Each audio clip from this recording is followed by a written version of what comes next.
ಕರ್ನಾಟಕ ಗಮಕ ಕಲಾ ಪರಿಷತ್ತು ಶ್ರೀನಗರ ಬೆಂಗಳೂರು ಪದ್ಮಭೂಷಣ ಪ್ರಶಸ್ತಿ ಶೋಭಿತರಾದ ವಿದ್ವದ್ವರೇಣ್ಯ ಶತಾವಧಾನಿ ಡಾಕ್ಟರ್ ಆರ್ ಗಣೇಶರ ಸಮ್ಮಾನ ಮಹೋತ್ಸವದಲ್ಲಿ ಪ್ರದಾನ ಮಾಡಿದ ಸಭಾಜನ ಪದ್ಯಮಾಲಿಕೆ. ನಿಸ್ಸೀಮಾನಂದ ಭಾಜೋ ಜಗತಿ ಖಲು ಜನ ಸಂಸ್ಕೃತೆ ಪ್ರೀತಿಮಂತಃ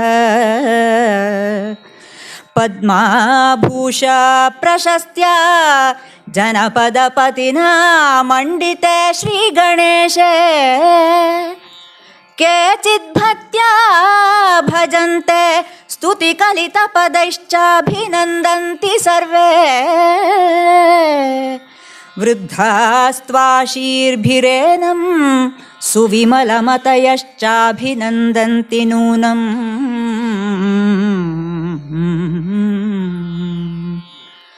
ಬ್ರಹ್ಮಾ ವಾ ಕಿಮಸೌ ಯತೋಕ್ಷರಮಯಂ ಕೃತ್ಸ್ನಂ ಜಗತ್ಕಲ್ಪಿತಂ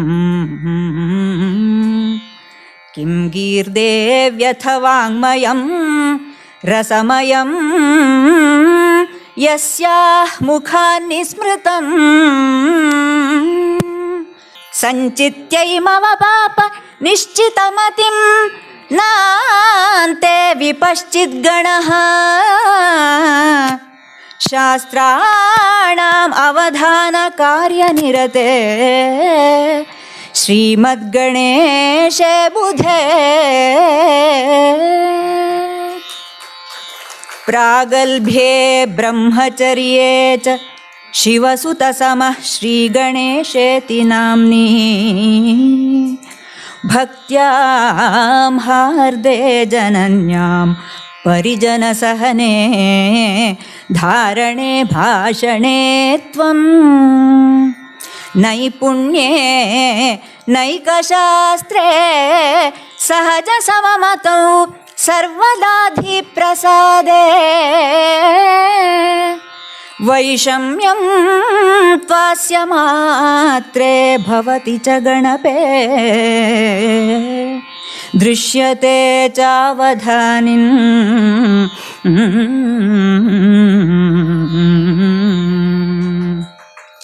ವಿರಚನ ಮಧುಸಕ್ತಾಃ ಸಂತಿ ಯಾವದ್ರಸಜ್ಞಾಃ ಜಗತಿ ವಹತಿ ವಾಣಿ ಯಾವದರ್ಥಂ ಮಿಥಶ್ಚ ಕಲಯತಿ ಭುವಿ ಯಾವದ್ವಾಕ್ಷರಾಣಾಂ ವಿಲಾಸಃ ಮನಸಿ ಮನಸಿ ತಾವತ್ ಸ್ಮರ್ಯತೆ ಶ್ರೀ ಗಣೇಶಃ. ಅಷ್ಟಾವಧಾನ ಕವಿತಾ ಸರಸ್ವತಿ ಚರಣ ಸರಸಿಜ ಪ್ರಣಯಿನ್ ತ್ವಯಿ ನೂಪುರ ಇವ ಮುಖರೆ ಹಠಾತ್ ಭವತಿ ರಸಿಕ ಹಂಸ ಸಮ್ಮರ್ದಃ.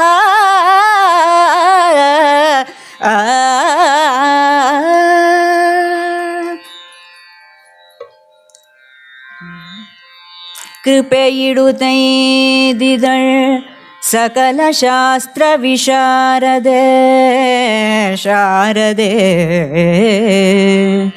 ಸ್ವಯಂ ಸುಪುರುಷ ಜಿಹ್ವೆಯೊಳ್ ನೆಲೆಸುವಾಶೆಯೊಳ್ ಅಂದವಧಾನಿರಾಗರೆಂಬ ಉಪಮೆಗೆ ನಿಲ್ಕದರ್ದೊರೆಯೇ ಧರ್ಮರಸಂಗಳ ಬ್ರಹ್ಮಯುಕ್ತದೀ ತ್ರಿಪಥಗೆಯಾದ ಧಾರಯುಲಿಯೈದಿರೆ ಲೋಕದ ಸೈಪು ಇದಲ್ಲಮೇ ಮತಿ ಪ್ರಬುದ್ಧಮಪ್ಪವೊಲ್ ಸನಾತನಕ್ಕೆ ನಿಷ್ಠಮಾಗುತುಂ ಸಮಸ್ತ ಕಾರ್ಯದೊಳ್ನಿತಾಂತ ಮೊಲ್ದು ಪೇಳ್ದಪರ್ ವಿತಾನಮಾಗೆ ಧರ್ಮಕಂ ಹಿತಂ ಗೊಳಲ್ಕೆ ಲೋಕಮುಂ ಶತಾವಧಾನಿರ ಗಣೇಶರಲ್ತೆ ವಂದ್ಯರಾವಗಂ ಶತಾವಧಾನಿರ ಗಣೇಶರಲ್ತೆ ವಂದ್ಯರಾವಗಂ. ಅನುನಯಕ್ಕೊಪ್ಪದ ವಿದ್ಯಾ ವಿನಯಂಗಳೆರಡು ಸಮಾನ ಮಿತ್ರತ್ವದೊಳುಂ ಗುಣಿ ರಾಗಣೇಶರಲಿ ನೆಲೆಯನು ಕಂಡಿವೆ ನಮಿಪೆಯೇ ಪದ್ಮಭೂಷಣ ಭೂಷಂ. ಕಾವ್ಯ ಕಲೆ ಸಂಗೀತ ಸಂಹಿತೆ ನಾಟ್ಯಶಾಸ್ತ್ರಾದಿಗಳನ್ನು ಯಾವ ಕಂದನ ಮಿದುಳಿನಲ್ಲಿ ಸಾಕಲ್ಯದಲ್ಲಿ ನಿಕ್ಷೇಪಿಸಿ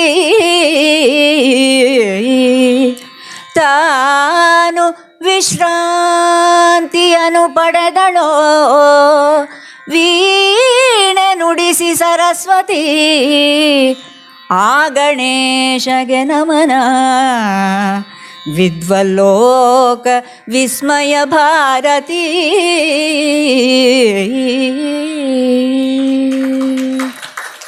ಡಾಕ್ಟರ್ ಎ ವಿ ಪ್ರಸನ್ನ, ಅಧ್ಯಕ್ಷರು, ಕರ್ನಾಟಕ ಗಮಕ ಕಲಾ ಪರಿಷತ್ತು ಬೆಂಗಳೂರು ಮತ್ತು ಪರಿಷತ್ತಿನ ಸರ್ವ ಸದಸ್ಯರು. ಪರಾಭವ ಅಧಿಕ ಜ್ಯೇಷ್ಠ ಚತುರ್ದಶಿ 14/6/2026 ಭಾನುವಾರ, BMS ಇಂಜಿನಿಯರಿಂಗ್ ಕಾಲೇಜು ಸಭಾಂಗಣ, ಬೆಂಗಳೂರು.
ಓಂ ತತ್ಸತ್. ಎಲ್ಲರಿಗೆ ನಮಸ್ಕಾರ. ಮೊದಲೇ ತಿಳಿಸಿದಂತೆ ಗಮಕ ಕಲಾ ಪರಿಷತ್ತಿನ ಬಂಧುಗಳು ಈ ಪ್ರಶಸ್ತಿ ಉದ್ಘೋಷಿತವಾದ ಕೆಲವೇ ದಿವಸಗಳಲ್ಲಿ ನನ್ನನ್ನು ಸಂಪರ್ಕಿಸಿ ಈ ರೀತಿಯ ಸನ್ಮಾನ ಕಾರ್ಯಕ್ರಮಕ್ಕಾಗಿ ದಿವಸವನ್ನು ಕೇಳಿದ್ರು. ಆಗ ನಾನು ಬೇರೆ ಕಾರ್ಯಕ್ರಮಗಳ ಅಡ್ಡ ಬರುತ್ತವೆ ಮತ್ತು ಪ್ರಶಸ್ತಿ ಪ್ರದಾನ ದೆಹಲಿನಲ್ಲಿ ಮಾಡೋವರೆಗೂ ಅದು ಯಾವಾಗ ಮಾಡ್ತಾರೆ ಅಂತ ಗೊತ್ತಿಲ್ಲ. ಅದು ಮಳೆ ಹನಿ ಬಿಟ್ಟಾಗ ಚಾತಕ ಬಾಯಿ ಬಿಟ್ಟುಕೊಂಡಿರಬೇಕು. ಅದರಿಂದ ಅದು ಬಂದ ಮೇಲೆ ಇದನ್ನು ಮತ್ತೆ ಮುಂದೆ ಹಾಕೋದು ಅಥವಾ ಅದನ್ನು ರದ್ದುಪಡಿಸೋದು ಚೆನ್ನಾಗೋದಿಲ್ಲ. ಅದಕ್ಕಾಗಿ ಆ ಕಾರ್ಯಕ್ರಮ ಮುಗಿದು ಬಿಡಲಿ, ಆಗ ಯಾವುದೇ ತೊಂದರೆ ಇರೋದಿಲ್ಲ, ಅಡ್ಡಿ ಇರೋದಿಲ್ಲ ಅಂತಂದೆ. ಪ್ರೀತಿಯಿಂದ ಅದನ್ನು ಒಪ್ಪಿಕೊಂಡಿದ್ದಾರೆ. ಮತ್ತು ಇವತ್ತು ನನಗೆ ತುಂಬ ಕಾಲದಿಂದ ಬಲ್ಲಂತಹ ಹಿರಿಯರಾದ ನಮ್ಮ ಬಾಬು ಕೃಷ್ಣಮೂರ್ತಿಯವರು ಶುಭಾಶಂಸನೆ ಮಾಡಿದ್ದಾರೆ. ಒಳ್ಳೆಯ ಮನಸ್ಸಿನ ಒಳ್ಳೆಯ ಲೇಖಕರು. ಯಾಕೆಂದರೆ ಅವರು ಮಾಡಿದ ಕೆಲಸ ಬಹಳ ದೊಡ್ಡದು. ಯಾವಾಗ ದೇಶಭಕ್ತಿ ಅಂತ ಅನ್ನೋದೇ ಒಂದು ಪಾತಕ ಅನ್ನುವ ಕಾಲ ಇತ್ತು, ಆಗ ಅವರೆಲ್ಲ ಕೆಲಸ ಮಾಡಿದ್ದಾರೆ. ಈಗ ದೇಶಭಕ್ತಿಯನ್ನು ಕುರಿತು ಮಾತನಾಡೋದು ಒಂದು ದೊಡ್ಡ ವಿಷಯ ಆಗಿದೆ, ಎಲ್ಲರೂ ಗೌರವ ಕೊಡ್ತಾರೆ. ಆಗ ಅವ್ರು ಮಾಡ್ತಾ ಇದ್ದ ಕಾಲದಲ್ಲಿ ಹಾಗೆ ಹೇಳಿದವ್ರನ್ನ ಜೈಲಲ್ಲಿ ಹಾಕ್ತಾ ಇದ್ದಂಥ ಕಾಲ ಇತ್ತು. ಆಗ ಅವರು ಆ ಕೆಲಸ ಮಾಡಿದ್ದಾರೆ. ನಾನು ಹೇಳ್ತಲೇ ಇರ್ತೀನಿ, 2014 ಆದಮೇಲೆ ಹಿಂದೂಗಳಾದವರು, ಭಾರತೀಯರಾದವರು ತುಂಬ ಜನ ಇದ್ದಾರೆ. ಅದಕ್ಕೆ ಮುನ್ನ ಹಾಗೆ ಇದ್ದವರು ಬಹಳ ದೊಡ್ಡವರು ಅಂತ. ಹಾಗೆ ನನಗೆ ತುಂಬ ದೀರ್ಘಕಾಲದಿಂದ ಗೆಳೆಯರಾದಂಥವರು ಡಾಕ್ಟರ್ ಎ ವಿ ಪ್ರಸನ್ನ ಅವರು, ಅವರ ಶ್ರೀಮತಿ ನಿರ್ಮಲಾ ಅವರು ಕೂಡ. ಅವರ ಕಾವ್ಯವಾಚನಕ್ಕೂ ನಾನು ವ್ಯಾಖ್ಯಾನವನ್ನು ಮಾಡಿದ್ದೀನಿ. ನನಗೆ ಗಮಕ ಕಲಾ ಪರಿಷತ್ತಿನ ಜೊತೆಗೆ ಮಾತ್ರವಲ್ಲದೆ ಗಮಕ ಕಲೆಯ ಜೊತೆಗೆ ಸಂಬಂಧ ಸಾಹಿತ್ಯ ಜೊತೆಗಿನ ಸಂಬಂಧಕ್ಕಿಂತ ಪ್ರಾಚೀನವಾದದ್ದು. ನನ್ನ ಮನೆಯ ಪಕ್ಕದಲ್ಲಿ ನನಗೆ 5 ವರ್ಷವಾಗಿದ್ದಾಗ ದೊಡ್ಡ ಗಮಕಿಗಳಿದ್ದರು. ಅವರು ಕೃಷ್ಣಗಿರಿ ಕೃಷ್ಣರಾಯರ ಪ್ರೀತಿಯ ಶಿಷ್ಯರಲ್ಲಿ ಒಬ್ಬರಾದಂಥ ಸ್ವರ್ಗೀಯ ಅನ್ನಪೂರ್ಣಮ್ಮ ರಘುಪತಿ ಶಾಸ್ತ್ರಿಗಳು. ಹಾಗಾಗಿ ನನಗೆ ಅಕ್ಷರಾಭ್ಯಾಸ ಆಗುವ ಕಾಲದಲ್ಲಿ ಪರಿಚಯ ಆಗಿದ್ದ ಕಾವ್ಯ ಅಂತಂದರೆ ಕುಮಾರವ್ಯಾಸ ಭಾರತ, ಲಕ್ಷ್ಮೀಶನ ಜೈಮಿನಿ ಭಾರತ, ರಾಘವಾಂಕನ ಹರಿಶ್ಚಂದ್ರ ಕಾವ್ಯ, ತೊರವೆ ರಾಮಾಯಣ, ಇಂಥವು ವಿಶೇಷವಾಗಿ ಕುಮಾರವ್ಯಾಸ ಭಾರತ. ಅಂದರೆ ಯಾವ ಕಾಲದಲ್ಲಿ ಯಾವುದನ್ನು ಯಾರು ಊಹಿಸಿಕೊಳ್ಳಲ್ವೋ ಅಂಥದ್ದು ನನಗೆ ಸಿಕ್ಕಿತ್ತು.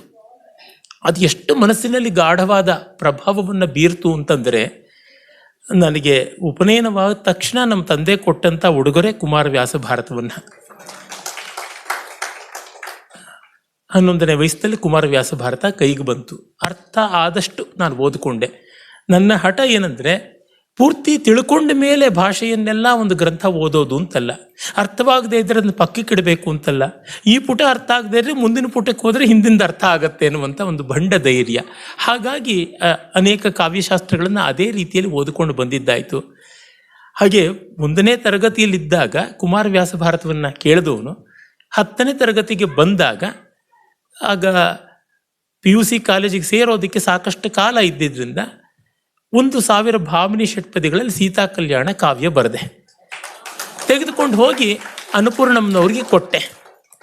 ಹಾಗೆ ಕೊಟ್ಟಾಗ ಅವರು, ಆಗ ನಾನು 4 ವರ್ಷ ಬೇರೆ ಊರಿನಲ್ಲಿ ಇದ್ದಿದ್ದಾಗಿತ್ತು, ಅದರಿಂದ ಅಷ್ಟು ಕಾಲ ಅವ್ರು ನೋಡೋಕ್ಕಾಗಿರಲಿಲ್ಲ. ಅವ್ರ ಮುಂದೆ ಇಟ್ಟೆ, ಇದು ನಾನು ಭಾಮಿನಿ ಷಟ್ಪದಿಯಲ್ಲಿ ಬರೆದಂಥ ಕಾವ್ಯ, ನಿಮ್ಮ ಬಾಯಿಂದ ಇದರ ಪದ್ಯ ಕೇಳಬೇಕು ಅಂತ ನನಗೆ ಆಸೆ ಇದೆ ಅಂತ. ಯಾಕೆಂದರೆ ನಾನು ತುಂಬ ಅವರ ಕಾವ್ಯವಾಚನವನ್ನು ಕೇಳಿ ಬಹಳ ಪ್ರಭಾವಿತನಾದವನು. ತುಂಬ ಕಂಠದ ಗಾಂಭೀರ್ಯ ಅವರಲ್ಲಿತ್ತು, ಭಾವ ತುಂಬಿ ಹಾಡ್ತಾ ಇದ್ರು. ಅವರು ಪಾಪ ಈಗ ಹೇಳಿದ್ದು ನಂಗೆ ಜ್ಞಾಪಕ ಇದೆ. ಸಂತೋಷದಿಂದ ಆ ಮೆಚ್ಚುಗೆ ಮಾತನ್ನು ಹೇಳ್ಕೊಳ್ತೀನಿ. ನಾನು ಕಾವ್ಯವಾಚನ ಮಾಡ್ತಾ ಇದ್ರೆ ನೀನು ಅಮ್ಮನ ಜೊತೆ ಬಂದು ಕೂತ್ಕೊಂಡು ಕೇಳ್ತಾ ಇದ್ದೀಯಾ, ಈಗ ನೀನು ಬರೆದ ಕಾವ್ಯವನ್ನು ನಾನು ಹಾಡೋ ಥರ ಆಯ್ತಲ್ಲಪ್ಪ ಅಂತ ಹೇಳ್ಬಿಟ್ಟಂತು ಆರಂಭದ ಪದ್ಯಗಳನ್ನು ಹಾಡಿದ್ರು. ಹಾಗೆ ಗಮಕದ ಮೂಲಕವಾಗಿ ನಾನು ಸಾಹಿತ್ಯಕ್ಕೆ ಬಂದದ್ದು. ಚಿಕ್ಕ ವಯಸ್ಸಿನಲ್ಲಿ ಹರಿಕಥಾ ಕಾಲಕ್ಷೇಪ ಮಾಡಬೇಕು ಅಂತ ಅಪೇಕ್ಷೆ ಇತ್ತು, ಚಿತ್ರಶಿಲ್ಪಗಳಲ್ಲಿ ತೊಡಗಬೇಕು ಅಂತಿತ್ತು. ಅದು ಹೇಗೋ ಸಾಹಿತ್ಯ ಆ ಕಡೆಗೆ ನಾನು ಬರುವಂತೆ ಆದದ್ದು. ಇವು ಯಾವುದನ್ನು ನಾನು ಬೇರೆ ಅಂತ ಭಾವಿಸಿದ್ದೇ ಇಲ್ಲ.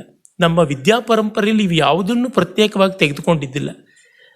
ಗಮಕಿ R ಶಂಕರನಾರಾಯಣ ಅವರು ಮತ್ತು ನನ್ನ ಪೂಜ್ಯ ಗುರುಗಳು ರಂಗನಾಥ್ ಶರ್ಮರು ಸೇರಿ ಸಾಹಿತ್ಯ ಚತುರ್ಮುಖರು ಅಂತ ಒಂದು ಪುಸ್ತಕ ಬರೆದಿದ್ದುಂಟು. ಅನೇಕರಿಗೆ ಇಲ್ಲಿ ಗೊತ್ತಿರಬಹುದು. ಆ ಪುಸ್ತಕದ ಪರಿಚಯ ಇಲ್ಲದಿದ್ದರೆ ಅವಶ್ಯವಾಗಿ ಓದಿ. ಕವಿ, ಗಮಕಿ, ವಾದಿ, ವಾಗ್ಮಿ ಅಂತ. ಕವಿಯ ಜೊತೆಗೆ ಗಮಕಿ ಅವಿನಾಭಾವವಾಗಿರುವಂಥವನು ಅಂತ ಅನಿಸುತ್ತದೆ. ಯಾಕೆಂತಂದರೆ ತನ್ನ ಕಾವ್ಯವನ್ನು ತಾನು ಚೆನ್ನಾಗಿ ಹೇಳುವ ಶಕ್ತಿ ಇಲ್ಲದೆ ಇದ್ದವನಿಗೆ ಒಳ್ಳೆ ಕಾವ್ಯ ಬರೆಯೋದಕ್ಕಾಗುತ್ತೆ ಅನ್ನೋದೇ ಇಲ್ಲ. ನಾವು ವ್ಯಾಸ ವಾಲ್ಮೀಕಿಗಳ ಕಾಲ ಇರಲಿ, ಕಾಳಿದಾಸನಲ್ಲಿ ಕೂಡ ನೋಡ್ತೀವಿ, ಕಾಳಿದಾಸನಿಗೆ ಅಷ್ಟು ಸೊಗಸಾಗಿ ಕಾವ್ಯ ವಾಚನ ಮಾಡುವ ಶಕ್ತಿ ಇತ್ತು ಅಂತ ಗೊತ್ತಾಗುತ್ತದೆ. ಅವನು ಸಂಗೀತ, ನೃತ್ಯಾದಿ ಕಲೆಗಳಲ್ಲಿ ಕೂಡ ಕೋವಿದನಾಗಿದ್ದ. ಈಚೆಗೆ ಬಂದಾಗ ನಮ್ಮ ಚಾಮರಾಜ ಒಡೆಯರ ಆಸ್ಥಾನದಲ್ಲಿ ಅಭಿನವ ಕಾಳಿದಾಸ ಅಂತ ಇದ್ದ ಬಸಪ್ಪ ಶಾಸ್ತ್ರಿಗಳು ಅತಿ ಶ್ರೇಷ್ಠ ಗಮಕಿಗಳಾಗಿದ್ದರು ಅಂತ ಗೊತ್ತಾಗುತ್ತದೆ. ಈ ಥರ ದೊಡ್ಡ ಪರಂಪರೆ ಉಂಟು. ಇವತ್ತಿಗೂ ಆಂಧ್ರ ಪ್ರದೇಶದಲ್ಲಿ ಸಂಗೀತ ಕಲೀಲಿ ಬಿಡಲಿ ಅವರು ಪಾಪ, ಪದ್ಯ ಬರೆದವರು ಪದ್ಯವನ್ನು ಸಂಕೋಚವಿಲ್ಲದೆ ತಮಗೆ ಬಂದ ರಾಗದಲ್ಲಿ ಶ್ರಾವ್ಯವಾಗಿ ಶ್ರುತಿಶುದ್ಧವಾಗಿ ಹಾಡ್ತಾರೆ. ಅದು ಬೇಕಿರುವಂಥ ಶಕ್ತಿ ಅಂತ ನನಗೆ ಅನಿಸುತ್ತದೆ. ಹಾಗಾಗಿ ಗಮಕಿಗಳು ಅನಿವಾರ್ಯ ಮಾತ್ರವಲ್ಲ, ಕವಿಗಳು ಗಮಕಿಗಳು ಆಗಬೇಕು ಕೂಡ ಅಂತ ಅನಿಸುತ್ತದೆ. ವ್ಯಾಖ್ಯಾನಕಾರರಿಗೂ ಗಮಕದ ಪಟ್ಟು ಗೊತ್ತಿರಬೇಕು. ಅವರು ಬಳಸುವಂಥ ರಾಗಗಳು ಏನು, ಆ ರಾಗದ ಸ್ವಾರಸ್ಯ ಏನು, ಅವುಗಳ ವ್ಯತ್ಯಾಸಗಳು ಏನು ಅನ್ನೋದು ತಿಳ್ಕೊಂಡಿದ್ರೆ ತುಂಬ ಒಳ್ಳೆಯದಾಗುತ್ತದೆ. ಇಲ್ಲದೇ ಇದ್ದರೆ ಅವ್ರ ಪಾಡಿಗೆ ಇವ್ರ ಪಾಡಿಗೆ ಅಂತ ಆಗ್ತಾ ಇರ್ತದೆ. ಕಾವ್ಯ ಮತ್ತು ಕಾವ್ಯಕ್ಕೆ ಬಂದೊದಗುವ ನಾದ ಇಬ್ಬರಿಗೂ ಒಂದು ಸಂಪರ್ಕ ಸೇತು. ಆಮೇಲೆ ಇವತ್ತು ನಮ್ಮ ವಿಶ್ವವಿದ್ಯಾಲಯಗಳಲ್ಲಿ ಸಾಹಿತ್ಯ ವಿಭಾಗಗಳಲ್ಲಿ ಸಾಹಿತ್ಯ ಗ್ರಂಥಗಳನ್ನು, ಅದರೊಳಗೂ ಪ್ರಾಚೀನ ಸಾಹಿತ್ಯವನ್ನು, ಅಭಿಜಾತ ಸಾಹಿತ್ಯವನ್ನು ಓದುವ ಪರಿಪಾಟಿ ಇಲ್ಲವೇ ಇಲ್ಲ. ಅದರ ಸಾರಾಂಶವನ್ನು ಇಟ್ಟುಕೊಂಡು ಅದರ ಮೇಲೆ ಸಾಮಾಜಿಕ ವ್ಯಾಖ್ಯಾನಗಳು ಅಂತ ಅಪವ್ಯಾಖ್ಯಾನಗಳು ಮಾಡ್ತಾ ಇರ್ತದೆ. ಪಂಪನ ಬಗ್ಗೆ ತುಂಬ ಜನ ಕುಮ್ಮರಿಸ್ತಾ ಇರ್ತಾರೆ ಬರವಣಿಗೆನ. ಆದರೆ 4 ಪಂಪನ ಪದ್ಯಗಳನ್ನು ಚಂದಮಿದಾವದೊಂದೊಡಿರುವರ್ ಪದ ಬಂದದೊಳಾವ ನೀತಿ ಪೇಳೆಂದೊಡೆ ತೊಂಡು ಬಂಡುಗಡ ದುಟ್ಟುದ ನಿಕ್ಕುವರ್ ಇದಾವ ರೀತಿ ಎಂದೊಡೆ ಪೈವರೀಗಳಿನ ದೇಶಿಗೆ ಬೀಳ್ದ ಮಹಾಕವೀಶ್ವರರಂತ ನಮ್ಮ ಸೂಕ್ತಿ ಸುಧಾರಣದಲ್ಲಿ ಮಲ್ಲಿಕಾರ್ಜುನ 800 ವರ್ಷಗಳ ಮುಂಚೆನೇ ಹೇಳಿಬಿಟ್ಟ. ಇದಕ್ಕೆ ಛಂದಸ್ ಯಾವುದು, ಇದಕ್ಕೆ ರೀತಿ ಯಾವುದು, ಇದಕ್ಕೆ ಅಲಂಕಾರ ಯಾವುದು, ಇದರೊಳಗೆ ಯಾವ ನೀತಿ ಇದೆ, ಇದು ಯಾವ ಕಾವ್ಯ ಪದ್ಧತಿ ಅಂತಂದರೆ ಇರಿವಾರು ಚಾಕು ಚೂರಿ ತಗೊಂಡು ತಿವಿತಾರೆ, ಉಟ್ಟ ಬಟ್ಟೆನೆ ಬಿಚ್ಚಿಬಿಡ್ತಾರೆ, ನಮ್ಮನ್ನು ಕೊಂದು ಬಿಡ್ತಾರೆ, ಈ ರೀತಿಯಾದದ್ದು ಅಂತ. ಹಾಗೆ ಕವಿಯ ಕೃತಿ ಏನಿದೆ ಅಂದರೆ ಟೆಕ್ಸ್ಟ್ ಸೆಂಟ್ರಿಕ್ ಕ್ರಿಟಿಸಿಸಮ್ ಅಂತ ಹೇಳ್ತಾರೆ. ಪಾಠ್ಯ ಕೇಂದ್ರಿತವಾದ ಸಾಹಿತ್ಯ ಮೀಮಾಂಸೆ, ಸಾಹಿತ್ಯ ವಿಮರ್ಶೆ. ಅದು ಎಂದೋ ಟಿ ಎನ್ ಶ್ರೀಕಂಠಯ್ಯನವರು, ಡಿ ಎಲ್ ನರಸಿಂಹಾಚಾರ್ಯರು, ಕುವೆಂಪು ಅವರು, ಈ ಥರದವರೆಲ್ಲ ಇದ್ದಾಗಿನ ಕಾಲದಲ್ಲಿ ಇದ್ದದ್ದು.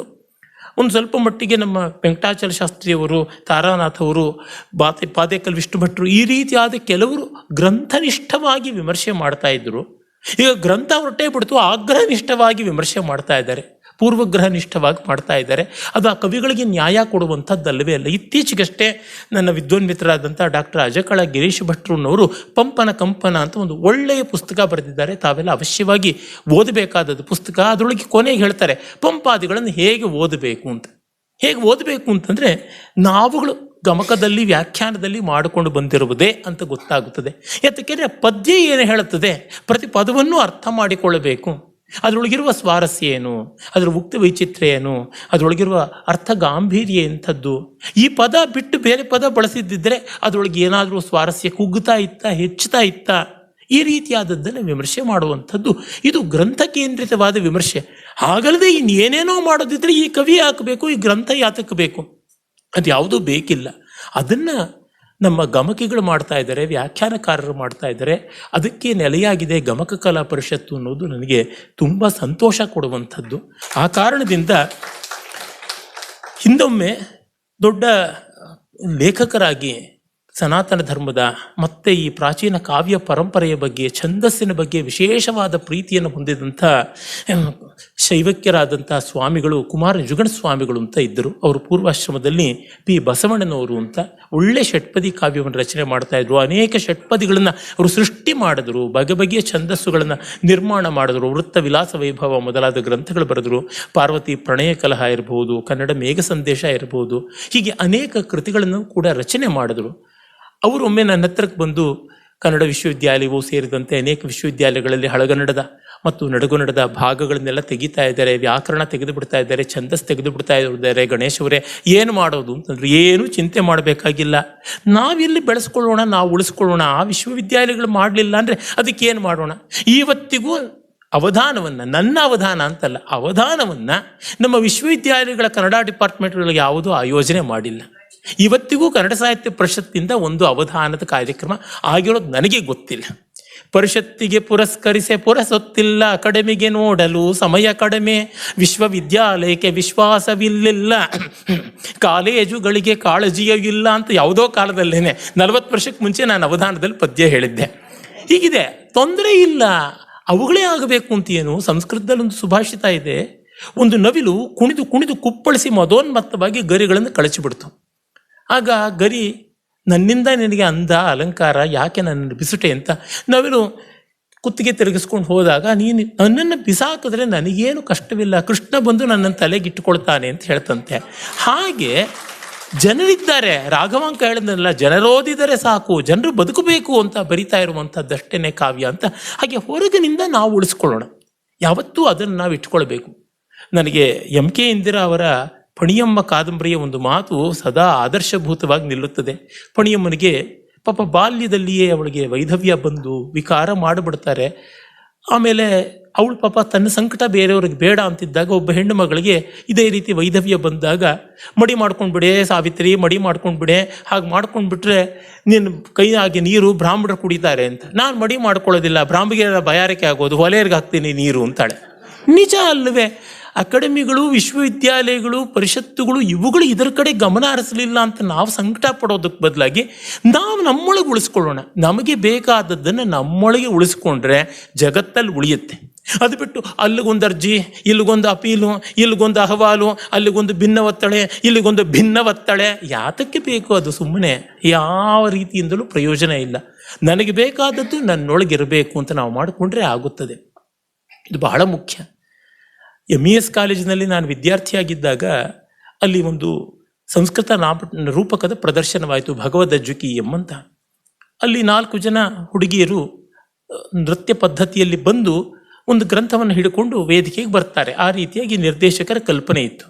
4 ದಿಕ್ಕಿಗೆ ಹೋಗಿ ಸೂತ್ರಧಾರ ಸೂತ್ರಧಾರ ಅಂತ ಕೂಗ್ತಾರೆ. ಸೂತ್ರಧಾರ ಬರೋಲ್ಲ. ಸೂತ್ರಧಾರ ಇಲ್ಲದೆ ರೂಪಕ ಆರಂಭವೇ ಆಗೋದಿಲ್ಲ. ಅವ್ನು ನಾಂದಿ ಹೇಳಬೇಕಲ್ಲ. ಆಮೇಲೆ ಸೂತ್ರಧಾರ ಬಂದಿಲ್ವಲ್ಲ, ಏನು ಮಾಡೋದು ಅಂದ ತಕ್ಷಣ ಒಬ್ಬ ಹುಡುಗಿ ತಾನೇ ತಾನು ಹೊದ್ದಿರ್ತಕ್ಕಂಥ ಉತ್ತರಿಯನ್ನು ತಲೆಗೆ ಮುಂಡಾಸ ಕಟ್ಕೋತಾಳೆ, ಮತ್ತೊಬ್ಬರ ತಂದು ಹೂವು ಕೊಡ್ತಾಳೆ. ಇವಳೇ ಸೂತ್ರಧಾರಣಿಯಾಗಿ ಆರಂಭ ಮಾಡಿಬಿಡ್ತಾಳೆ ನಾಟಕ ಅಂತ. ಅಷ್ಟೇ ಅಕ್ಕ ಬಾ, ಅವ್ವ ಬಾ, ಅಜ್ಜ ಬಾ, ಅಣ್ಣ ಬಾ ಅಂತ ಕರೆಯುವುದು ಯಾತಕ್ಕೆ? ನಾವೇ ಮಾಡಿಕೊಳ್ಳೋಣ. ಇದು ಬೇಕಾದ ದೃಷ್ಟಿ ಅಂತ ನನಗನ್ಸುತ್ತೆ. ಅಂದರೆ ನಾವು ಕೊರತೆಗಳ ಬಗೆಗೆ ಸಂಕಟ ಪಟ್ಕೊಂಡ್ರೆ ಅಲೆ ನಿಂತಾಗ ಸಮುದ್ರ ಸ್ನಾನ ಮಾಡ್ತೀನಿ ಅಂತಂದಂಗೆ ಆಗುತ್ತದೆ. ಮೈ ಕೊಳತನ ಆರೋದು ಬಿಟ್ಟು ಬ್ರಹ್ಮಕಲ್ಪ ಪರ್ಯಂತ ಮತ್ತೇನೂ ಆಗೋಲ್ಲ. ನಾವು ನಮ್ಮ ಕೈಲಾದಷ್ಟು ಮಾಡೋಣ. ಅಹಂಕಾರ ಬೇಡ, ಅರೆ ಕರ್ತವ್ಯ ಭ್ರಷ್ಟತೆ ಮಾತ್ರ ಬೇಡ. ಈ ದೃಷ್ಟಿಯಿಂದಲೇ ನಾನು ಇಷ್ಟವರೆಗಿನ ಕೆಲಸವನ್ನು ಮಾಡ್ತಾ ಇದ್ದೇನೆ ಹೊರತು ನಮ್ಮೊಳಗೆ ನಾವು ತುಂಬಿಸಿಕೊಳ್ಳೋಣ ಅನ್ನೋದು ಬಿಟ್ಟು ಬೇರೆ ಇನ್ಯಾವುದೂ ಆಲೋಚನೆ ಅಲ್ಲ. ಅದರಿಂದ ನನಗೆ ಸಿಕ್ಕದ್ದು ತುಂಬ ಸಂತೋಷ. ಹಾಗಾಗಿ ಆ ಸಂತೋಷಕ್ಕೆ ನೀವು ಸತ್ಕಾರ ಮಾಡ್ತಾ ಇದ್ದೀರಾ ಅಂದರೆ ನಾನು ಅದೇ ಭಾವಿಸ್ತೀನಿ. ಸಂತೋಷಪಟ್ಟವರಿಗೆ ಸತ್ಕಾರ ಯಾಕೆ ಮಾಡಬೇಕು? ನಾನು ಹೊಟ್ಟೆ ತುಂಬ ತಿಂದೆ, ಕಣ್ಣು ತುಂಬ ನಿದ್ರೆ ಮಾಡಿದೆ, ಕಿವಿ ತುಂಬ ಸಂಗೀತ ಕೇಳಿದೆ ಅಂದರೆ ಅವ್ರಿಗೆ ಯಾರೂ ಸನ್ಮಾನ ಮಾಡೋಲ್ಲ. ಹಾಡಿದ್ದಕ್ಕೆ, 10 ಜನಕ್ಕೆ ಬಡಿಸಿದ್ದಕ್ಕೆ, ಲೋಕವನ್ನು ಉದ್ಧಾರ ಮಾಡಿದವ್ರಿಗೆ ಮಾಡ್ತಾರೆ. ನಾನು ಕೇವಲ ಆನಂದ ಪಟ್ಟವನು. ಆನಂದಕ್ಕಾಗಿ ಸತ್ಕಾರ ಅಂತಂದರೆ ಅದು ತಮ್ಮೆಲ್ಲರ ಔದಾರ್ಯವನ್ನಷ್ಟೇ ತೋರಿಸುತ್ತದೆ ಅಂತ ನಾನು ಭಾವಿಸ್ತೀನಿ. ಮತ್ತೆ ಪ್ರಾರ್ಥನೆ ಮಾಡುವುದಿಷ್ಟೇ, ಗಮಕ ಕಲೆಯಲ್ಲಿ ನಾವು ಕನ್ನಡ ಸಾಹಿತ್ಯ ಪರಂಪರೆಯನ್ನೇ ಉಳಿಸ್ಕೊಂಡಿದ್ದೀವಿ, ಬೆಳೆಸ್ಕೊಳ್ಳೋದು ಬೇಕಾಗುತ್ತದೆ. ಅದಕ್ಕಾಗಿ ಬೇರೆ ಬೇರೆ ಕಾವ್ಯಗಳನ್ನು ತೆಗೆದುಕೊಳ್ಳಿ. ನನಗೆ ಕುಮಾರವ್ಯಾಸ ಅಂದರೆ ಸಿಕ್ಕಾಪಟ್ಟೆ ಇಷ್ಟ. ಅವನನ್ನು ಎಲ್ಲ ಕವಿಗಳ ಎದುರಿಗೂ ನಾನು ಬಾಜಿ ಕಟ್ಟಿ ಗೆಲ್ಲಿಸಬೇಕು ಅಂತ ನೋಡ್ತಾ ಇರ್ತೀನಿ. ಗೆಲ್ಲಬಲ್ಲಂಥ ಸಾಮರ್ಥ್ಯ ಅವನಿಗಿದೆ ಅಂತ ಅನಿಸುತ್ತದೆ. ಆದರೆ ಆ ಕುಮಾರವ್ಯಾಸನ ಮಹಾಪ್ರಭಾವ ಏನು ಮಾಡಿಬಿಟ್ಟಿದೆ ಅಂದರೆ ಬೇರೆ ಕವಿಗಳನ್ನು ತೆಗೆದುಕೊಳ್ಳದಂತೆ ಮಾಡಿಬಿಟ್ಟಿದೆ. ಅದು ಒಳ್ಳೆಯದಲ್ಲ. ಹಾಗಾಗಿ ಬೇರೆ ಕವಿಗಳನ್ನು ನಾವು ತೆಗೆದುಕೊಳ್ಳಬೇಕು. ಕುಮಾರವ್ಯಾಸ ಇದ್ದೇ ಇದ್ದಾನೆ. ಬರೀ ಷಟ್ಪದಿ ಕವಿಗಳಷ್ಟೇ ಅಲ್ಲದೆ ಸಾಂಗತ್ಯದ ಕವಿಗಳಿದ್ದಾರೆ. ಸಾಂಗತ್ಯವನ್ನು ಹಾಡೋದಕ್ಕೆ ಪದ್ಧತಿ ಇದೆ, ಕೆಲವರಿಗೆ ಅದು ಗೊತ್ತೂ ಇದೆ. ಆದರೆ ಸಾಂಗತ್ಯವನ್ನು 4 ಬಗೆಯ ತಾಳಗಳಲ್ಲಿ ಹಾಡಬಹುದು. ಸಾಮಾನ್ಯವಾಗಿ ಮಿಶ್ರ ಚಾಪುನಲ್ಲಿ ಹಾಡ್ತಾರೆ. ಪರಮ ಪರಂಜ್ಯೋತಿ ಕೋಟಿ ಚಂದ್ರಾದಿತ್ಯ ಕಿರಣ ಸುಜ್ಞಾನ ಪ್ರಕಾಶ. ಪರಮ ಪರಂಜ್ಯೋತಿ ಕೋಟಿ ಚಂದ್ರಾದಿತ್ಯ, ಪರಮ ಪರಂಜ್ಯೋತಿ ಕೋಟಿ ಚಂದ್ರಾದಿತ್ಯ ಕಿರಣ ಸುಜ್ಞಾನ ಪ್ರಕಾಶ. ಪರಮ ಪರಂಜ್ಯೋತಿ ಕೋಟಿ ಚಂದ್ರಾದಿತ್ಯ ಕಿರಣ ಸುಜ್ಞಾನ ಪ್ರಕಾಶ. ಎಲ್ಲ ಗತಿಗಳಲ್ಲೂ ಹಾಡಬಹುದಾಗಿದೆ. ಈ ಥರ ಸಾಂಗತ್ಯ ಕಾವ್ಯಗಳನ್ನು ಹಾಡಬೇಕಾದದ್ದು. ಮತ್ತು ಚಂಪು ಕಾವ್ಯಗಳು ನನಗೆ ವ್ಯಕ್ತಿಗತವಾಗಿ ತುಂಬ ಇಷ್ಟವಾದದ್ದು ಅಂದರೆ ಕಂದವೃತ್ತಗಳು. ಕಂದವೃತ್ತಗಳಿಂತ ಕೆಳಗೆ ಇದೆ ಅಂತಂದರೆ ಒಬ್ಬ ಕುಮಾರವ್ಯಾಸನ ಷಟ್ಪದಿ ಬಿಟ್ಟು ಮಿಕ್ಕವ್ರ ಷಟ್ಪದಿನ ಇಕ್ಕಳದಿಂದ ಹಿಡ್ಕೋತೀನಿ ನಾನು ಅಂತಂತೀನಿ. ಯಾಕೆಂತಂದರೆ ಕಂದವೃತ್ತಗಳಲ್ಲಿ ಕನ್ನಡದ ಹಳಗನ್ನಡದ ಬಿಗಿ ಜೀವಾಳ ಇದೆ, ಅದನ್ನು ನಾವು ಬಿಡಬಾರ್ದು. ಆ ರೀತಿಯಾದ ಕಂದವೃತ್ತಗಳ ಕಾವ್ಯಗಳನ್ನು ತೆಗೆದುಕೊಳ್ಬೇಕು. ಅವುಗಳನ್ನು ಎಷ್ಟು ಸಾಧ್ಯವೋ ಅಷ್ಟು ಪ್ರಸಾರ ಮಾಡಬೇಕು. ಅದಕ್ಕೆ ವಿಶೇಷವಾದ ತಯಾರಿ ಬೇಕು. ಮತ್ತೊಂದು ಪ್ರಾರ್ಥನೆ ಏನೆಂದರೆ, ಕನ್ನಡ ಸಂಸ್ಕೃತ ಬೇರೆ ಬೇರೆ ಭಾಷೆಗಳಲ್ಲವೇ ಅಲ್ಲ, ಅದು ಬೇರೆ ಭಾಷೆ ಎನ್ನುವಂಥ ದೃಷ್ಟಿ ಆಧುನಿಕ ಕಾಲದ್ದು. ಪ್ರಾಚೀನ ಕಾಲದಲ್ಲಿ ಯಾವತ್ತೂ ಇರಲಿಲ್ಲ. ಎಲ್ಲ ಕನ್ನಡ ಪಂಡಿತರು ಕೂಡ ಸಂಸ್ಕೃತವನ್ನು ಪಾಠ ಹೇಳ್ತಾ ಇದ್ರು, ಸಂಸ್ಕೃತ ಪಂಡಿತರೇ ಕನ್ನಡ ಹೇಳ್ತಾ ಇದ್ದಿದ್ದು. ನನಗೆ ಶಾಲೆಯಲ್ಲಿ ನಾನು ಸಂಸ್ಕೃತ ಕಲಿಸಿದವರು ಕನ್ನಡನೂ ಪಾಠ ಮಾಡ್ತಾಯಿದ್ರು, ಹಿಂದಿನೂ ಪಾಠ ಮಾಡ್ತಾಯಿದ್ರು. ನಮ್ಮ ರಾಮಚಂದ್ರ ಶರ್ಮತ್ಯಾಗಲಿ ಅವರು ಒಳ್ಳೆ ವ್ಯಾಖ್ಯಾನಕಾರರು ಆಗಿದ್ರು. ಅವರು ಹೇಳ್ತಾ ಇದ್ರು, ನಾವು ಹಿಂಸಕ ಪಂಡಿತರು ಅಂತ, ಹಿಂದಿ ಸಂಸ್ಕೃತ ಕನ್ನಡ ಪಂಡಿತರು ಅಂತ ಇದ್ರು. ಹಾಗಾಗಿ ಸಂಸ್ಕೃತ ಕಾವ್ಯಗಳನ್ನು, ವಾಲ್ಮೀಕಿ ಮಹರ್ಷಿಗಳ ರಾಮಾಯಣವನ್ನು, ವೇದವ್ಯಾಸ ಮಹರ್ಷಿಗಳ ಮಹಾಭಾರತವನ್ನು, ಹರಿವಂಶ, ಭಾಗವತ ಇತ್ಯಾದಿಗಳನ್ನು, ಕಾಳಿದಾಸಾದಿಗಳನ್ನು ಕೂಡ ತುಂಬ ಸೊಗಸಾಗಿ ವ್ಯಾಖ್ಯಾನ ಮಾಡೋದಕ್ಕೆ ಅವಕಾಶ ಇದೆ, ಗಾನ ಮಾಡೋಕ್ಕಿದೆ. ಹಾಗಾಗಿ ಅದನ್ನೂ ಮಾಡಿಕೊಂಡು ಬಂದರೆ ಕನ್ನಡ ನಾಡಿಗೆ ಮಾತ್ರವಲ್ಲದೆ ಈ ಕಲೆ ಅಖಿಲ ಭಾರತ ವ್ಯಾಪ್ತಿಯನ್ನು ಹೊಂದುತ್ತದೆ. ಈಗಂತೂ ನಮ್ಮ ತರುಣ ಪೀಳಿಗೆಗೆ ಕನ್ನಡ ಬರದೇ ಇದ್ರೂ ಇಂಗ್ಲೀಷ್ ಬರುತ್ತೆ. ಅವ್ರ ಕೈನಲ್ಲಿ ಆ ಕಾವ್ಯಗಳು ಇಂಗ್ಲೀಷ್ ವ್ಯಾಖ್ಯಾನ ಬೇಕಾದ್ರೂ ಮಾಡಿಸ್ಬೋದು. ಹೀಗೆ ಈ ದೃಷ್ಟಿಯಿಂದ ಕಂಡಾಗ ಗಮಕ ಕಲೆಗೆ ಮತ್ತಷ್ಟು ಪ್ರಾಚುರ್ಯ ಬರುತ್ತದೆ. ನಾನು ಬಲ್ಲಂತೆ ಇಷ್ಟು ಸುಸಂಘಟಿತವಾಗಿ ಕಾವ್ಯ ವಾಚನದ ಕಲೆ ಇಡೀ ದಕ್ಷಿಣ ಭಾರತದಲ್ಲಿ ನಮ್ಮಲ್ಲಿಯೇ ಇರುವಂಥದ್ದು. ಆಂಧ್ರದಲ್ಲಿ ಪದ್ಯಗಾನ ಕಲೆ ಇದೆ, ಚೆನ್ನಾಗಿ ಪದ್ಯಗಾನ ಮಾಡ್ತಾರೆ. ಆದರೆ ಅದೊಂದು ವ್ಯವಸ್ಥಿತವಾಗಿ ಒಂದು ಪರಂಪರೆಯಾಗಿ ಬಂದಿಲ್ಲ. ಉಪನ್ಯಾಸಕಾರರು, ಪ್ರವಚನಕಾರರೇ ಗಾನ ಮಾಡ್ತಾರೆ, ಒಳ್ಳೆ ವಿದ್ವಾಂಸರಾಗಿರ್ತಾರೆ. ಆದರೆ ಅವರಿಗೆ ಗಮಕ ಕಲೆಯಲ್ಲಿ ಎಷ್ಟು ರಾಗಗಳನ್ನು ಬಳಸೋದುಂಟು, ಆ ರೀತಿಯಾದ ರಾಗ ವೈಭವ ಎಲ್ಲ ಇಲ್ಲ. ಈಗ ನಮ್ಮ ಹೊಸಳ್ಳಿ ಕೇಶವಮೂರ್ತಿಗಳಾಗಲಿ, ಅದಕ್ಕೂ ಹಿಂದೆ ಶಕುಂತಲಾಬಾಯಿ ಪಾಂಡುರಂಗರಾಯರಾಗಲಿ, ಇವತ್ತೇ ನಮ್ಮ ನಿರ್ಮಲಾ ಅವ್ರ ಬಾಯಿನಲ್ಲಿ ಕೇಳಿದ್ವಲ್ಲ, ಒಂದು ಪದ್ಯಕ್ಕೆ ಒಂದು ರಾಗ ಬಳಸಿದ್ಮೇಲೆ ಮತ್ತೆ ಆ ರಾಗವನ್ನು ಇನ್ನೊಂದು ಪದ್ಯಕ್ಕೆ ಬಳಸಿದೆ. ಹಾಗೆ ಪದವಿಟ್ಟು ಅಳುಪದೊಂದು ದಗ್ಗಳಿಕೆ, ತೊಟ್ಟ ಬಾಣ ತೊಡೋಲ್ಲ ಅನ್ನೋ ತರಹ ಎಲ್ಲ ಗಾನ ಮಾಡಿದೋಡಿದ್ದಾರೆ. ಆ ವೈವಿಧ್ಯ ಆಂಧ್ರ ಪ್ರದೇಶದಲ್ಲಿ ಇಲ್ಲ.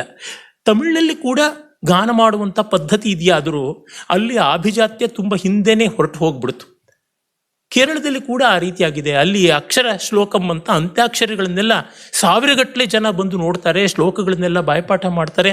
ಮಲಯಾಳಮಲ್ಲಿ ತುಂಬ ಸಂಸ್ಕೃತ ಸಮೃದ್ಧವಾಗಿದೆಯಾದರೂ ಹೀಗೆ ಒಂದು ಪೂರ್ಣ ಪ್ರಮಾಣದ ಗಾನಕಲೆ ಕಾವ್ಯದ್ದು ಬೆಳೆದಿಲ್ಲ.